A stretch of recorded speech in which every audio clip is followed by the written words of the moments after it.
Eu sei que o irmão, quando observou esse título, tá na sua cabeça uma pergunta do tipo: Felipe, por que que você tem feito reflexões sobre músicas mais antigas? O que que tá passando no seu coração? Veja, se eu mesmo responder essa pergunta, eu acho que eu não tenho uma resposta tão clara. Pode ser porque eu não conheço muito as músicas novas. Eu confesso que não sou de ficar ouvindo músicas novas. Eu me afeiçoei, eu tenho um apego emocional, eu tenho um carinho maior sobre as músicas mais antigas. Mas sabe por quê? Isso tem uma explicação também. É que eu considero que as músicas mais antigas são a expressão de uma época em que meu coração considerava que a igreja estava mais piedosa, tinha algumas doutrinas mais legais, tinha um contexto que eu me identificava mais com elas. Sei lá, às vezes eu observo hoje, eu sinto mais dificuldade de me encaixar. Eu acho até que a igreja hoje tem dificuldade de me ouvir. É como se a gente tivesse com um conflito de diálogo, né? Eu não consigo me perceber nela muito, nem ela não consegue se perceber muito em mim. Mas meu coração, então, ele voa para aqueles momentos onde eu vejo uma música e digo assim: rapaz, tem tanta coisa bonita nessa música, tanta doutrina legal, tanta coisa boa pra gente tirar, pra gente refletir. Ah, eu vou ficar por aqui mesmo, sabe? Eu vou ficar aqui nessa música aqui mesmo, eu vou ficar refletindo nela, eu vou ficar cantando. E uma terceira perspectiva é que eu não estou fazendo tanto essas reflexões para vocês exatamente. É como se eu estivesse fazendo no meu momento devocional para mim. Ao pensar nelas, eu fico assoviando, eu fico meditando, eu fico orando e eu escrevo sobre elas. Eu tenho um momento especial. Então, o amigo é meu convidado para a gente fazer a reflexão sobre essa música que eu trouxe hoje. De repente, se o amigo é mais velho, dá aquela voltada no tempo para uma época em que a igreja fazia mais sentido do que às vezes está fazendo hoje. A música que eu escolhi hoje foi Espinhos, do Grupo Logos. Mas eu já adianto que vai ser uma reflexão mais longa, mais cadenciada, mais pro irmão tá fazendo aí o seu café da tarde, comendo seu bolinho, imaginando que eu esteja na mesa com você. Ou mesmo você tá aí fazendo a sua faxina e vai aqui, ó, escutando o irmão Felipe enquanto você tá fazendo suas tarefas do dia. Eu vou trazer 3 primeiras estrofes, né? 2 estrofes, um refrão, e as outras que vão ficar ali pelo final vão sendo encaixadas durante a nossa reflexão. Vamos lá? Espinhos, do Grupo Logos. Senhor Jesus, eu não entendo o espinho, mas se a cruz é o fim desse caminho, dá-me mais graça. Não sou maior que meu Senhor, apenas servo sou, apenas servo e nada mais. Se a ponta aguçadas da coroa te feriram, ó cabeça, eu que sou corpo, parte do teu corpo, não devo reclamar. Dá-me mais graça, Senhor, dá-me mais graça. Passa os teus dedos nos meus olhos, vem me consolar. Dá-me mais graça, Senhor, dá-me mais graça. Faz-me em Cristo outra vez ser mais que vencedor. Não tem como a gente começar essa reflexão sem abordar o título da nossa música, Espinhos. Olha, e o começo mesmo, a primeira frase já fala sobre isso. Senhor Jesus, eu não entendo o espinho. Olha, a própria música vai perpassar vários significados e conceitos e nuances e visões sobre esse tema. Mas vamos começar pelo começo, algo que eu já tenho trabalhado muito com vocês, algo que em outras palavras eu já citei com mais profundidade e por que não? Já que a gente está falando sobre espinhos, vamos também abordar nessa. Vamos começar com esse texto de Gênesis capítulo 3, no verso 17. O que é o significado de espinhos? Diz assim: e ao homem declarou: visto que você deu ouvidos à sua mulher e comeu do fruto da árvore da qual eu lhe ordenara que não comesse, maldita é a terra por sua causa. Com o sofrimento você se alimentará dela todos os dias de sua vida. Ela lhe dará espinhos e ervas daninhas, e você terá que alimentar-se das plantas do campo. Com o suor do seu rosto, você comerá o seu pão, até que volte à terra, visto que dela foi tirado, porque você é pó e ao pó voltará. Eu já expliquei esses conceitos tantas vezes para os irmãos que eu acho que você já fala aqui junto comigo decorado a minha explicação.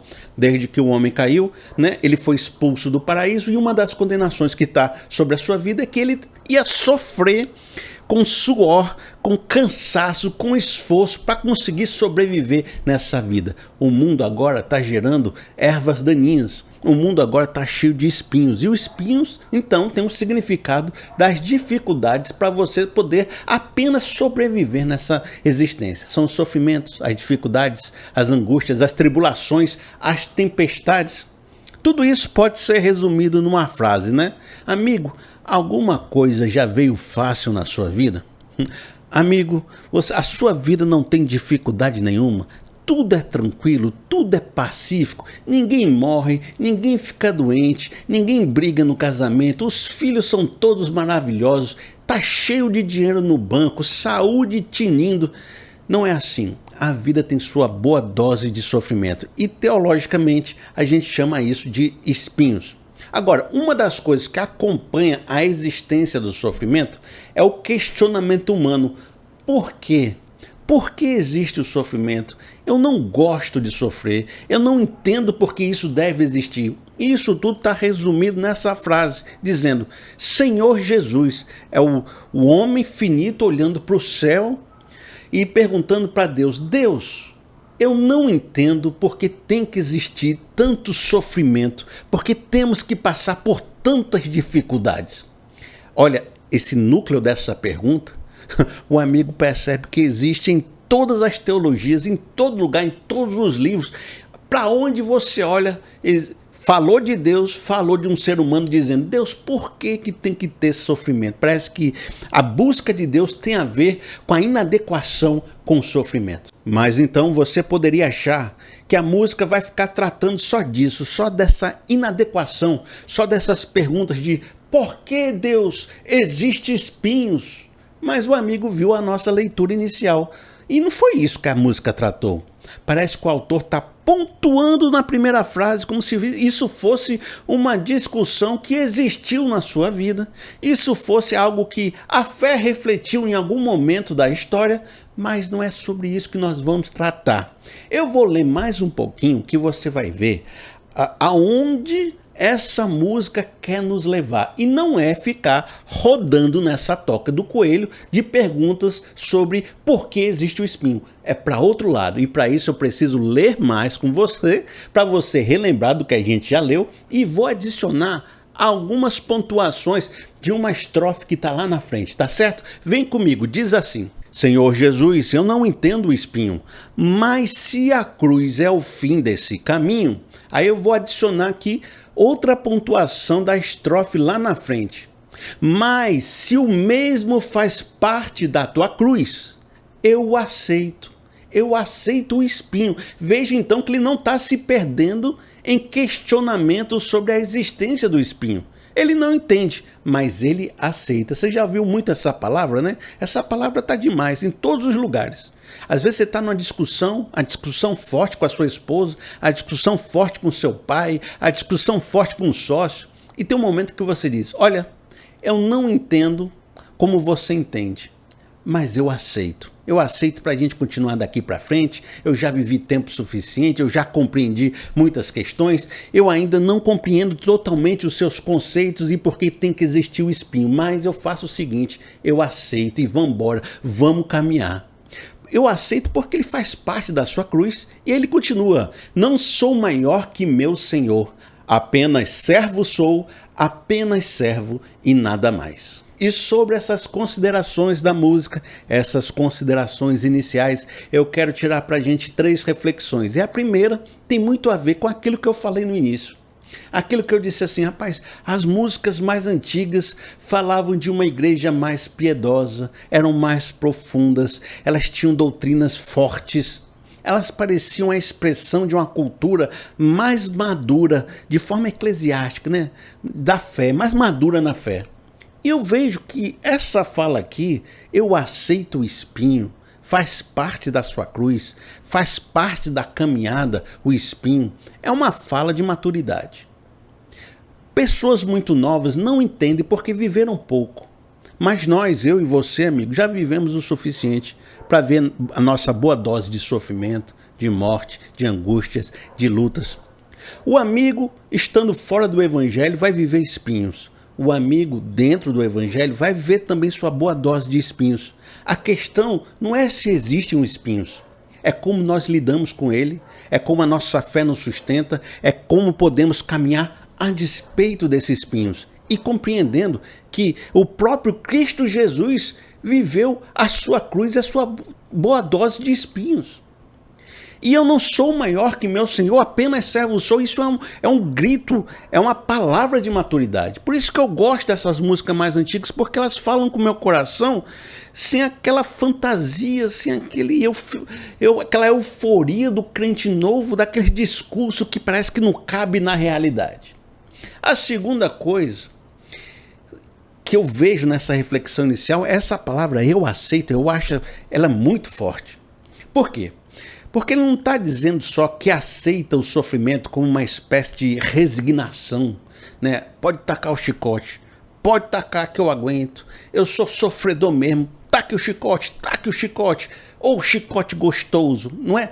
A questão não é só eu aceito o sofrimento, é uma questão de entender que faz parte do processo de salvação o sacrifício, a dificuldade, o levar a sua cruz. Em Mateus capítulo 16, no verso 24, diz assim: Então Jesus disse aos seus discípulos: Se alguém quiser acompanhar-me, negue-se a si mesmo, tome a sua cruz e siga-me. Pois quem quiser salvar a sua vida, a perderá, mas quem perder a vida por minha causa, a encontrará. Quando o cidadão diz eu aceito, ele não está só dizendo que aceita o espinho, ele está dizendo que aceita esta salvação, que aceita negar a si mesmo, que aceita o processo, que aceita a sua missão em Cristo Jesus, que aceita perder a vida para ganhar, que aceita, sabe, o caminho cheio de espinhos, porque sabe que no final desse caminho existe a salvação, existe a cruz, existe a recompensa, existe a história que ele quer construir com Cristo.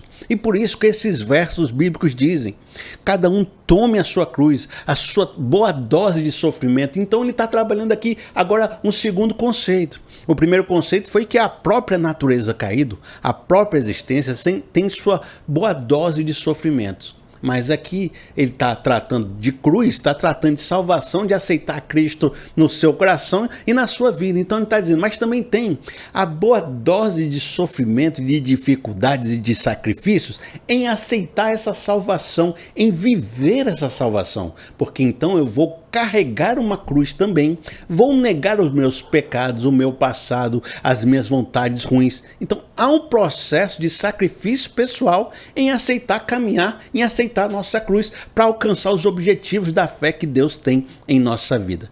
A terceira coisa que eu vejo nesse início, amigo, tem tanta coisa boa, tem tanta coisa maravilhosa, é quando ele diz que não é maior do que o seu Senhor. E aqui eu já puxo Mateus capítulo 10, no verso 24. O discípulo não está acima de seu mestre, nem o servo acima de seu Senhor. Quando ele aceita essa tão grande salvação, quando ele aceita o caminho da cruz, quando ele aceita o evangelho na sua vida, ele está também se espelhando, né, se referenciando no seu mestre. Porque Jesus, embora sendo Deus, não tomou por usurpação ser igual a Deus, mas se fez carne de forma humilde, andou entre nós e sofreu todas as dificuldades que nós temos, que nós também passamos, e talvez muito mais do que nós um dia poderemos sonhar em passar. Ele sofreu muito. E nós, sendo discípulos de Cristo e não sendo maior que o nosso Senhor, percebemos que o exemplo dele foi de enfrentar o sofrimento com seriedade, com vontade, cumprindo a vontade de Deus, fazendo a obra. Nós nos inspiramos nesse mestre e pensamos, se Cristo sofreu, eu também posso. Se Cristo sofreu e venceu, eu também posso sofrer e vencer e posso andar com coragem nessa vida, apesar dos espinhos. Eu não sou maior que Cristo. Se o meu mestre viveu dificuldades, quanto mais eu que sou o discípulo.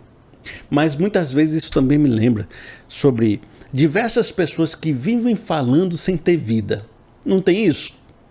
Você já viu aquele teu amigo coach? Virou coach. Era o teu amigo do colégio, tirava nota 5 em matemática, vivia pedindo dinheiro emprestado para você, não parou em emprego nenhum e de repente, do dia para a noite, virou coach. Aí você pergunta assim, rapaz, o cara nunca deu certo em nada na vida. O cara nunca fez nada que prestasse. Tá ali se posando na rede social de que tá rico, mas você sabe que não tem R$1 no bolso, né? Você sabe. Aí é uma pessoa sem vida, sem experiência, nunca foi na frente de batalha, nunca resolveu questão e está se posando de que entende de todas as coisas. É como aquele rei que vai para a batalha, mas fica lá no...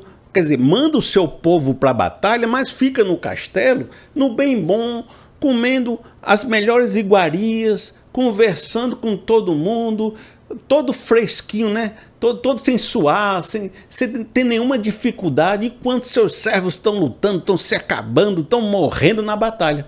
Não, o verdadeiro rei não é aquele que vai no front, pega o cavalo, né? Pensa naquelas lutas medievais, pega o cavalo, vai na frente da batalha, tá lá todo mundo junto com ele, ele é o primeiro a dar a ordem, né? Vamos lá, pessoal, e vai na frente. Então a gente tem um líder, a gente tem um mestre, que ele não ficou se escondendo lá em cima. Ele veio viver com a gente, ele sentiu o que a gente sente, ele comeu com a gente, ele fez tenda entre nós.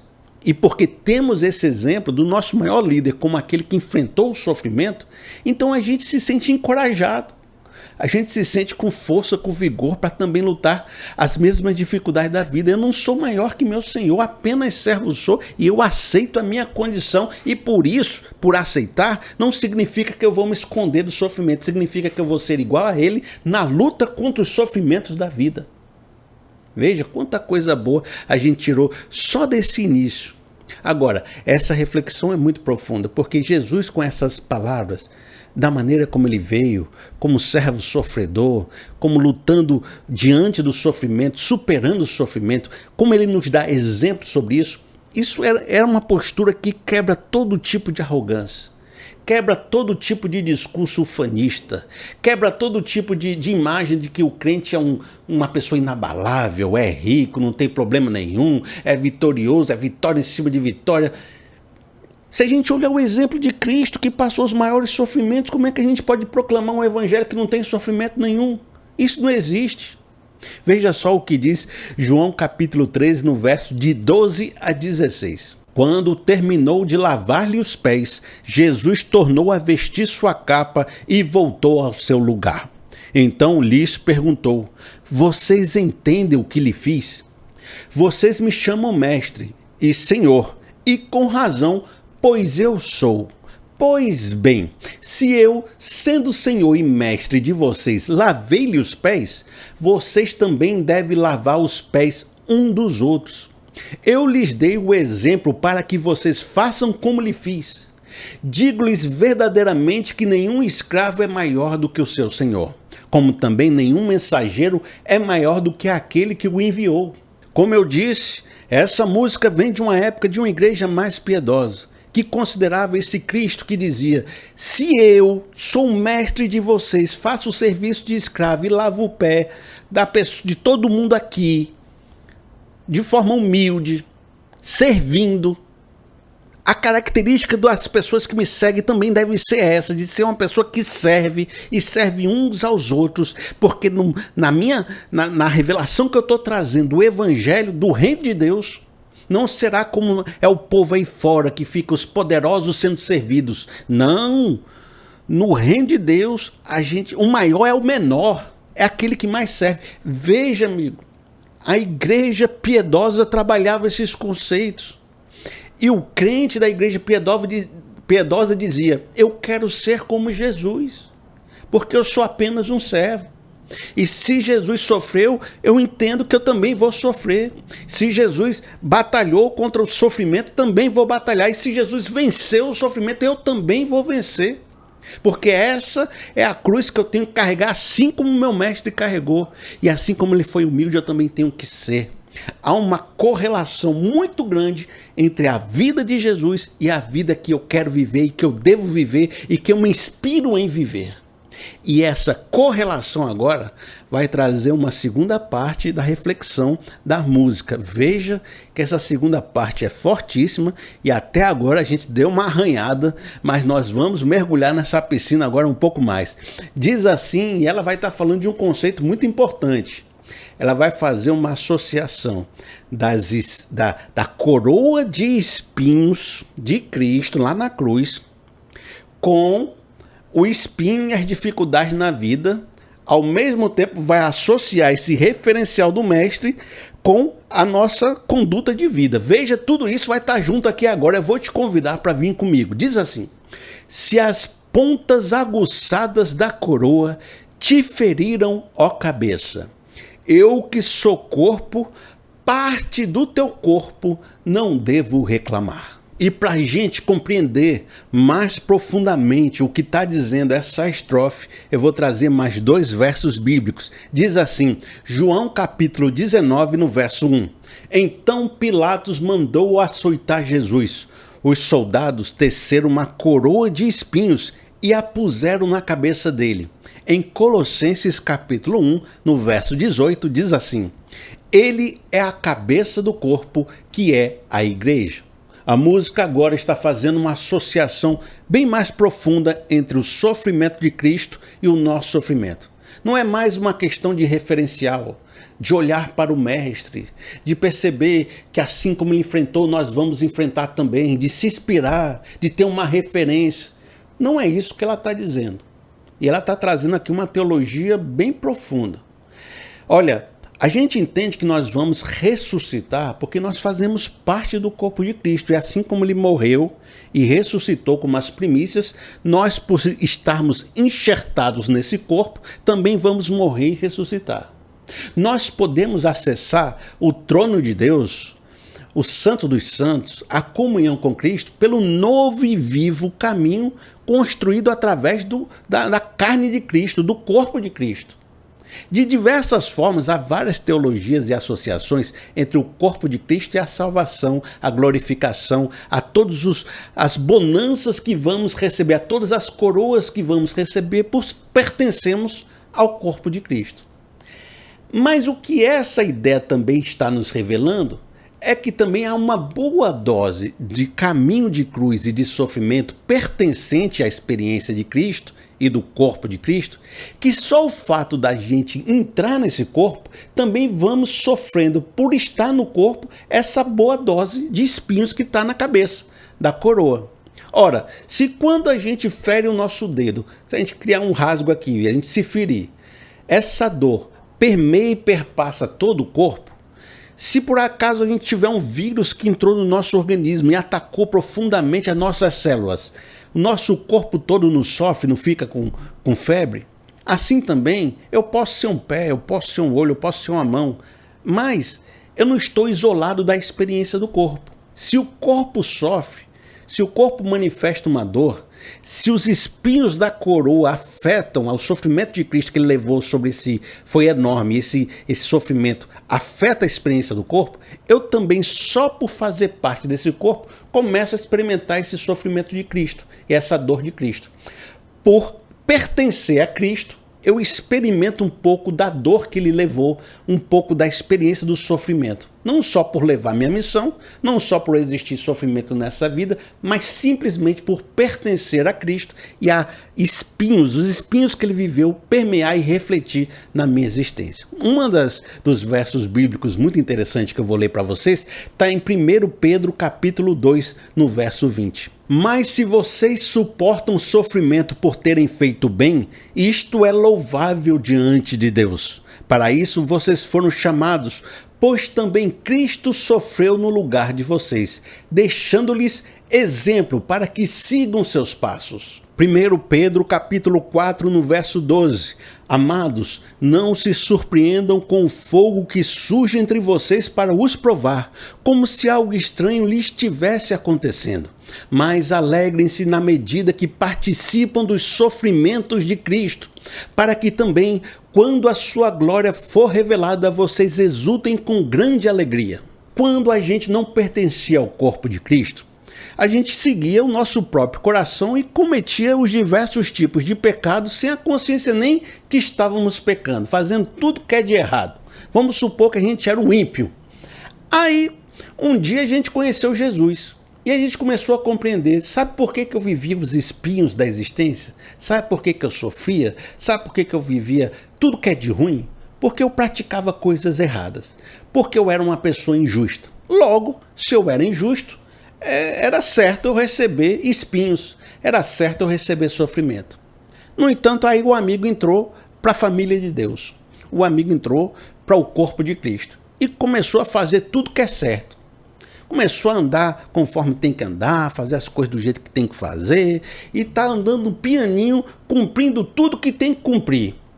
Mas sabe o que você percebeu? Que começou a vir espinho, dificuldade, tribulação, sofrimento. E você se perguntou, mas eu não estou fazendo nada errado. Eu estou debaixo aqui da mão de Deus, eu estou obedecendo os mandamentos, eu estou ouvindo a voz do Espírito. E por que eu estou sofrendo tanto? Se eu fosse ímpio, estaria certo. Mas eu estou sofrendo uma injustiça. Por quê? Porque eu estou fazendo certo e estou sofrendo espinhos. Então eu estou sendo justo e sofrendo uma injustiça. Aí o nosso amigo Pedro vai dizer, é nessa hora que você percebe que você pertence ao corpo de Cristo. Porque assim como Cristo foi justo e viveu e sofreu uma injustiça e viveu o espinho, nós agora estamos participando do corpo dele, também vivendo a justiça, buscando a justiça, sendo justificado pelo sangue dele e ainda assim vivendo o espinho. Logo somos semelhantes a Cristo. Por quê? Porque somos justos, fazemos coisas justas e sofremos a injustiça. E assim você pode ter o testemunho de que você está participando do corpo de Cristo, quando você é justo e ainda assim você sofre.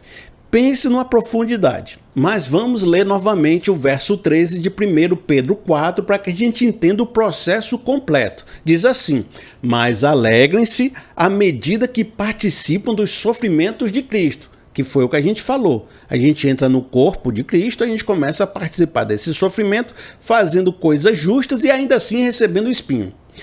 Para que também, mas veja, entrar no corpo de Cristo é só sofrimento? É não. Quando a sua glória for revelada, vocês exultem com grande alegria. Percebeu que participar do corpo de Cristo não é só viver a experiência do espinho e da injustiça que nos faz semelhante a Cristo? Por isso é um processo de santificação, mas também é participar com Cristo da sua vitória sobre a morte, a viver a ressurreição junto com Ele, viver a glorificação, restauração, a santificação, as transformações que Deus tem para fazer em nossa vida, os tesouros celestiais que nós estamos juntando. As duas dimensões do sofrimento e da recompensa celestial estão juntos pelo fato de eu estar participando do corpo de Cristo. Tem um texto bíblico que fala assim, brilhantemente sobre isso. Eu quero trazer para vocês. Diz assim, Romanos capítulo 6, no verso de 4 a 5. Portanto, fomos sepultados com ele na morte por meio do batismo, a fim de que, assim como Cristo foi ressuscitado dos mortos, mediante a glória do Pai, também nós vivamos uma vida nova. Se dessa forma fomos unidos a ele na semelhança da sua morte, certamente o seremos também na semelhança da sua ressurreição. O que nós estamos compreendendo é que fazer parte desse corpo de Cristo não é apenas seguir um exemplo, seguir um conjunto de doutrinas, é de fato pertencer a um corpo espiritual. E o que esse corpo vivencia, nós também vamos vivenciar. E se Cristo, que é o cabeça e é o primícia, morreu e ressuscitou, também nós vamos morrer e ressuscitar juntamente com eles, porque o que acontece com o corpo, acontece com todos nós, porque nos fazemos participante dessa existência, desse corpo de Cristo, dessa tão grande salvação, desse reino de Deus. É essa unidade que permeia a nossa existência. E por isso, se existe o espinho, existe o tempo da vitória. Se existe a provação, né? Não se surpreendam, irmãos, com o fogo que arde no meio de vocês que vem para os provar. Se existe a provação, existe o vencer a provação. Existe a fé provada que venceu os dias difíceis. Então, participar do corpo existe esses dois universos. O de ser provado, o de viver o espinho e o de viver a vitória, o de ter a sua fé, sabe, glorificada, restaurada, celebrada como vitorioso. E isso que a gente pode observar na música. A música diz assim: Senhor, se estou por ti sendo provado, eu quero aprovado ser. Ele entende que existe o aspecto da aprovação e existe o aspecto da vitória sobre a aprovação. De novo, mais adiante ele diz: faze-me em Cristo outra vez ser mais que vencedor. Outra vez ser mais que vencedor. O que você entende com isso? Que eu estava bem, estava vencedor, vivi um momento de tribulação, de vale, de espinho. O que ele está pedindo? Voltar a ser vencedor. Ele está demonstrando que há um ciclo que se alterna. Eu estou no espinho hoje, mas eu sei que amanhã eu vou estar na vitória. Por quê? Porque as duas coisas fazem parte da experiência cristã. Faze-me em Cristo outra vez ser mais que vencedor. Veja, como isso pode nos trazer esperança? Porque há de ser, enquanto eu estava lendo a música, enquanto eu estou conversando com você sobre a música, você pensa que ele está com uma resignação meio estoica. É aquela pessoa que diz assim: sofrimentos acontecem, se a gente passar por sofrimento não tem o que se possa fazer, então vamos aceitar, taque aí o chicote e vamos viver do jeito que der. Parece que ele está dizendo isso. Então ele diz: não posso reclamar, eu aceito espinhos, né? Ele não está dizendo isso? Então ele está como se fosse uma resignação que não considera a vitória, mas não é isso que está dizendo. Está dizendo: se eu estou sendo provado, eu quero aprovado ser. Eu quero ser vitorioso de novo. E ele professa com essa expressão de que ele está passando o espinho com a consciência de que o espinho também é passageiro. Que ele está passando os dias difíceis, mas que, assim como existe a experiência dos dias difíceis, ele está na expectativa de que venham os dias bons, de que venha o dia da vitória. E se ele entende que esses dois universos pertencem à fé, então ele tem a confiança e a esperança de que se ele está vivendo o espinho hoje, amanhã vai ter o dia bom. E é essa grande expectativa, essa grande frase que eu falo para vocês. Não há sol que sempre dure, nem tempestade que nunca passe. Se, amigo, você está vivendo o espinho, você está vivendo a provação, você está vivendo o momento do ataque do maligno, resista, meu amigo. Resistir ao diabo, ele fugirá de vós. Né? Há tempo de chorar, mas há tempo de alegria. Há tempo das discussões, das guerras, dos problemas, das confusões, dos jejuns, mas há o tempo da festa, há o tempo do abraço, há o tempo da coisa boa. E participar da fé é também viver esses momentos maravilhosos. Olha, eu aceito o espinho porque também sei que depois do espinho vem a glorificação, vem a bonança, vem os dias bons. E isso me gera confiança e esperança, isso me gera vontade de vencer. Mas veja, essas coisas que eu falo com vocês é bonita de dizer, mas nem sempre é bonita é verdade na nossa experiência do coração, na emoção. Eu digo, eu vou viver o espinho porque sei que a vitória depois do espinho, por isso que eu estou confiante, estou cheio de esperança. É fácil falar isso, né? Eu estou aqui falando, é uma frase, eu disse, mas viver no meio do espinho da tribulação e ainda ter esperança, resignar, ter assim, perseverança, ter aquele sentimento de que vai passar, Deus vai agir, vou manter nossa fé, eu vou lutar mais um dia, não vou deixar isso me destruir, eu tenho a esperança que Deus é poderoso para fazer muito mais do que nós pedimos e pensamos, que Ele tem guardado para mim, se não nessa vida, na próxima, naquele dia que eu vou estar junto com Ele, tesouros celestiais. Meu Deus, me sustenta nessa fé, porque, olha, eu estou passando espinho, mas eu tenho uma fé poderosa. A gente falar isso é fácil, mas viver isso é difícil. E talvez a gente esteja chegando no centro do significado dessa música.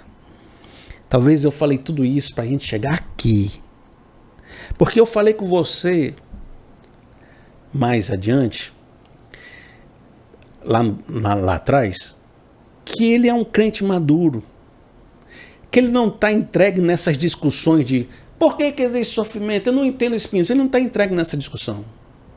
Ele já aceitou como parte da sua experiência cristã, como parte do corpo de Cristo, como parte da experiência da fé, viver os espinhos. Então o que ele quer? O que ele está buscando? Se ele já entendeu? Se ele já compreendeu?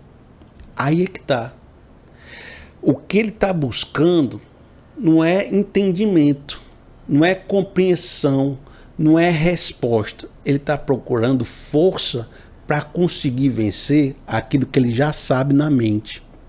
E é por isso que o refrão dessa música é tão importante e significativo, porque ele diz assim, eu vou ler com vocês de novo. Dá-me mais graça, Senhor, dá-me mais graça. Passa os teus dedos nos meus olhos, vem me consolar. Dá-me mais graça, Senhor, dá-me mais graça. Faz-me em mim, Cristo, outra vez ser mais que vencedor. Ele está pedindo uma capacitação especial para conseguir manter a sua perseverança, a sua esperança e a sua fé diante das dificuldades. Ele não está mais questionando se o espinho existe. Ele não está questionando se Deus vai livrar ou se não vai livrar, o que ele vai fazer, se vai ter milagre, se não vai ter. Ele diz, eu já entendi. Eu sou crente velho. A minha questão é outra, é dizer, Deus me consola, me ajuda, me dá forças, me dá graça, me dá uma experiência, me dá a tua presença, porque eu preciso de ti para conseguir vencer esses dias difíceis. Eu não estou pedindo que me tire do espinho, eu não estou pedindo que o espinho não exista, eu já entendi. Eu quero é graça, eu quero a misericórdia, eu quero o abraço de Deus, para que eu possa vencer esse momento, para que eu possa resistir ao dia mau. Revestir-vos de toda a armadura de Deus, para que vocês possam resistir no dia mau. De onde vem essa ideia de dá-me mais graça, né? Está aqui dizendo aqui, ó, dá-me mais graça, Senhor, dá-me mais graça. De onde vem a ideia de pedir graça com a ideia de sobreviver, resistir, suplantar, conviver com esses desafios, esses espinhos da vida? É claro que o amigo já sabe que vem daquela experiência de Paulo, daquele testemunho que ele deu sobre o espinho na carne. Eu vou ler com vocês, está em 2 Coríntios, capítulo 12, no verso de 1 a 10. É necessário que eu continue a gloriar-me com isso, ainda que eu não ganhe nada com isso. Passarei as visões e revelações do Senhor. Conheço um homem que em Cristo, que há 14 anos foi arrebatado ao terceiro céu. Se foi no corpo ou fora do corpo, não sei, Deus o sabe. Eu sei que esse homem, se no corpo ou fora no corpo, não sei, mas Deus o sabe, foi arrebatado ao paraíso e ouviu coisas indizíveis, coisas que ao homem não é permitido falar. Nesse homem me gloriarei, mas não em mim mesmo, a não ser em minhas fraquezas. Mesmo que eu preferisse gloriar-me, não seria insensato, porque estaria falando a verdade. Evito fazer isso, para que ninguém pense a meu respeito mais do que em mim vê ou de mim ouve, para impedir que eu me exaltasse por causa da grandeza dessas revelações, foi-me dado um espinho na carne, um mensageiro de Satanás para me atormentar. 3 vezes roguei ao Senhor que o tirasse de mim, mas ele me disse, minha graça é suficiente para você, pois o meu poder se aperfeiçoa na fraqueza. Portanto, eu me gloriarei ainda mais alegremente em minhas fraquezas, para que o poder de Cristo repouse sobre mim. Por isso, por amor de Cristo, regozijo-me nas fraquezas, nos insultos, nas necessidades, nas perseguições, nas angústias, pois, quando sou fraco, é que sou forte. Talvez o amigo sinta dificuldade de entender o que seria o espinho da carne de Paulo. Mas veja, o próprio verso 10 já dá a dica para a gente. Regozijo-me nas fraquezas, nos insultos, nas necessidades, nas perseguições, nas angústias. Veja, tudo aquilo que a gente está falando até agora sobre o que é o espinho. O próprio chamado de Paulo diz assim: eu o chamarei para pregar às nações, aos gregos, aos gentios, e você deverá sofrer para pregar esse evangelho. Então é um sofrimento da missão, é a cruz que ele carrega, é pregar em meio à dificuldade, é pregar em meio à tribulação e sofrimento. Então eu considero, pela essa interpretação, e que é uma interpretação que faz sentido no contexto que a gente está aplicando aqui, pode ter outros contextos que ela faça mais sentido, é o Satanás, é na carne o espinho, aí você vai fazer outras interpretações, mas no nosso contexto faz todo sentido que Paulo também estivesse enfrentando essa aflição. Senhor, eu não entendo o espinho. E aí Deus explicou para ele: olha, porque você recebeu diversas revelações tão profundas, tão grandiosas, e você recebeu um poder tão maravilhoso que você levantou até aleijado aí nas suas pregações. Paulo, você tem feito milagres, você é uma pessoa que tem uma palavra que vai fundar a igreja, você viu coisas maravilhosas no paraíso. Você precisa entender através desse sofrimento que a vida e que o ser humano, ele é pó. Ele é pequeno, ele é frágil, que diante de Deus ele deve se permanecer humilde, ele deve dizer: apenas servo sou. A experiência do espinho na história humana nos mostra que nós não somos Deus. E foi quando o homem tentou ser igual a Deus que veio o espinho para mostrar exatamente que ele não é o espinho, que veio a morte. Então, o espinho existe na humanidade para dar um choque de realidade nesse ser humano e mostrar que a gente é pó, que a gente é passageiro, que a gente não é nada, que a gente precisa da salvação, que a gente precisa de Deus. Deus é perfeito, Deus é eterno, Deus é tudo, Deus é grandioso. Nós somos pequenos, passageiros, imperfeitos, pó, falhos, e o espinho revela essa ideia. Mas é na compreensão e na consciência do espinho e nessa fraqueza que ele gera em nós que a gente aprende a viver na dependência de Deus, que a nossa salvação e santificação é gerada. É quando eu sou fraco é que sou forte. Então, mas Paulo estava com dificuldade de entender isso. Então ele começa a rogar a Deus que retire o espinho. E nesse processo de dizer: Deus, por que existe o sofrimento? Deus, por que eu estou passando por isso? Deus, retira isso. E é no processo dele receber não, Deus dizer: não vou retirar não. Você vai viver com espinho, você vai viver na dificuldade mesmo, porque você recebeu coisa demais na sua vida. Você não era o perseguidor da igreja? Você não é o cara que saiu perseguindo todo mundo, destruindo tudo, torturando todo mundo? Não recebeu um perdão e uma graça tamanha? O que você quer mais na sua vida? O tamanho dessa graça que você recebeu? A minha graça já é um presente que você nunca teria condição de pagar. Se contente com a graça. Aí na experiência de Paulo ele diz: eu acho que se Deus retirar o espinho da minha vida, eu vou voltar a ser soberbo como eu era no passado. Se Deus retirar o espinho da minha vida, eu vou voltar a ser esse perseguidor, esse cara orgulhoso, esse cara que sai apontando na vida de todo mundo, julgando todo mundo. O espinho me deixa humilde, o espinho me deixa mais forte. Vem a compreensão de que Deus não tirou o espinho para que eu pudesse me fortalecer e que a graça de Deus bastava para mim, ela já era suficiente. Então a música, ela está pegando essa experiência de Paulo e trazendo para o nosso contexto, dizendo: olha, eu como servo, compreendendo que faz parte da experiência o espinho e as provações e tudo mais, eu não estou aqui para fazer que nem Paulo não, de ficar pedindo para o Senhor tirar meu espinho. Eu já entendi, eu já aceitei.